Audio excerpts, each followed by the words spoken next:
बिस्मिल्लाहिर्रहमानिर्रहीम अस्सलाम वालेकुम। आज हम लोग बना रहे हैं ये बहुत ही मज़ेदार और अमेजिंग सी टिक्कियाँ, या इसको आप कबाब कह लें। बहुत ही ज़बरदस्त रेसिपी है, इतनी ये अमेजिंग है कि आप लोग एक दफ़ा बना के इसको मेहमानों को या घर वालों को खिलाएंगे तो आपको बार बार इसकी फरमाइश आने वाली है। ये इतनी अमेजिंग रेसिपी है। तो चलें शुरू करते हैं। सबसे पहले एक पैन में चिकन डाल लेंगे। ये तकरीबन 250 ग्राम के करीब चिकन है। दही डालेंगे इसमें आधा कप। ये 125 ml वाला कप है, आप मैयर करके डालेंगे तो परफेक्ट बनेगी सारी रेसिपी। ये कुछ मसाले लिए हैं मैंने। ये हाफ़ टेबल स्पून है नमक, 1 table spoon red chilli powder, half table spoon हल्दी, 1 टेबल स्पून भर के सूखा धनिया, 7 से 8 गोल लाल मिर्चें, 1 टेबल स्पून ज़ीरा और 1 टेबल स्पून गरम मसाला। ये सारे मसाले हम लोग इसके अंदर डाल देंगे।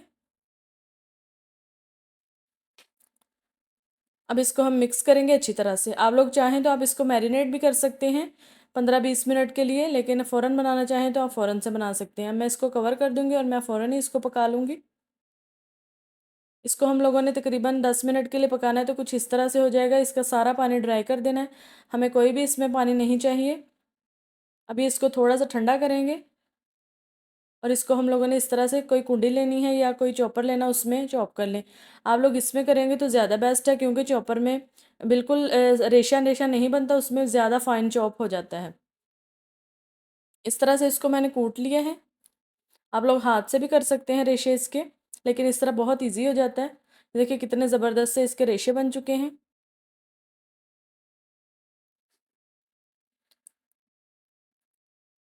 अभी मैंने आलू ले लिए हैं 1 किलो, इसको बॉयल करके इसके छिलके उतार लिए हैं। इसको मैश कर लेंगे पोटैटो मैशर से, आप लोग हाथ से भी मैश कर सकते हैं, लेकिन इसको बिल्कुल फाइन इसका आलूओं का पेस्ट होना चाहिए। इसमें कोई भी गुठली या मोटे आलू नहीं होने चाहिए। ये देखें जी, अच्छी तरह से आलू मैश हो चुके हैं। अब हम इसमें चिकन ऐड कर देंगे जो हमने बना के कूट के रखा था। धनिया डालेंगे 1 मुट्ठी भर के। सब्ज़ मिर्चों का पेस्ट डालेंगे 1 टेबल स्पून, ये भी हाथ से कुटा हुआ है। और इसमें 1 टीस्पून डालेंगे हम अदरक लहसुन का पेस्ट। ये आप लोग ज़रूर डालिएगा, इससे बिल्कुल फ्लेवर चेंज हो जाता है। और ये हाफ़ टेबल स्पून नमक ऐड करूँगी मैं। हाफ़ टेबल स्पून मैं पहले चिकन में डाल चुकी हूँ। और ये सूखा धनिया लिया है, इसको थोड़ा सा हाथ से मैश करके डाल देंगे।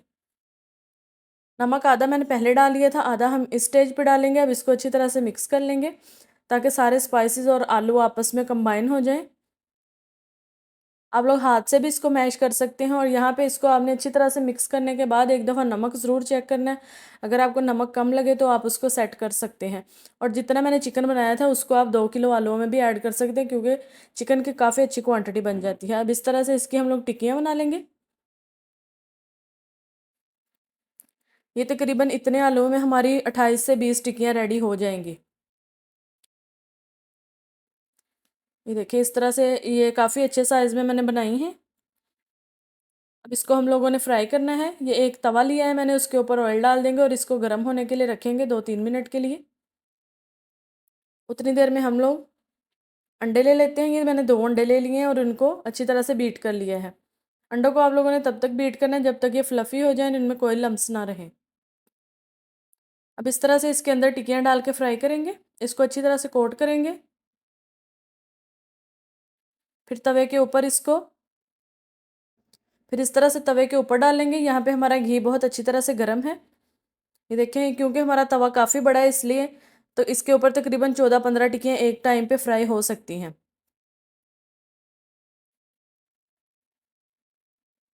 पहले तवे को बिल्कुल जब अच्छी तरह से गर्म कर लेना है। जब ऑयल भी गर्म हो जाए तो फिर हम इसकी आग थोड़ी सी कम कर देंगे, लेकिन फिर भी मीडियम टू हाई ही होनी चाहिए, कम नहीं होनी चाहिए इससे।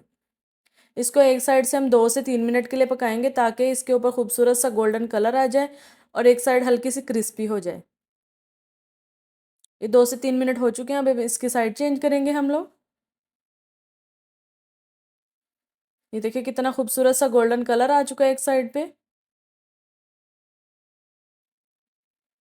इतनी अमेजिंग रेसिपी है ना कि आप लोगों ने एक दफ़ा ज़रूर ट्राई करनी है। एक दफ़ा मेरे कहने पे बनाएं। आप लोग आके ज़रूर मुझे कमेंट करके बताएंगे कि ये इतनी ज़बरदस्त बनी है। तो आप लोग इसको हर वीकेंड पे बनाएंगे। अब ये देखें दूसरी साइड भी इसकी पक चुकी है। इसको अब हम लोगों ने डिश आउट कर देना है। इसको आप लोग पुलाव के साथ या फिर मटरों वाले चावल के साथ खाओ तो फिर तो ये लाजवाब है। वैसे भी अगर आप लोग रोटी वगैरह के साथ खाना चाहते हो तो आप सेम मटेरियल के साथ इसको बेसन में कोट करके थोड़े से ज़्यादा ऑयल में फ्राई करें तो बहुत ज़्यादा क्रिस्पी बनती है वो भी। तो ये देखें जी, हमारी टिक्कियाँ बिल्कुल रेडी हो चुकी हैं। रेसिपी पसंद आई हो तो लाइक कमेंट शेयर कर दें, और मैं आऊँगी अच्छी सी नई वीडियो के साथ। तब तक दुआ में याद रखिएगा। अल्लाह हाफिज़।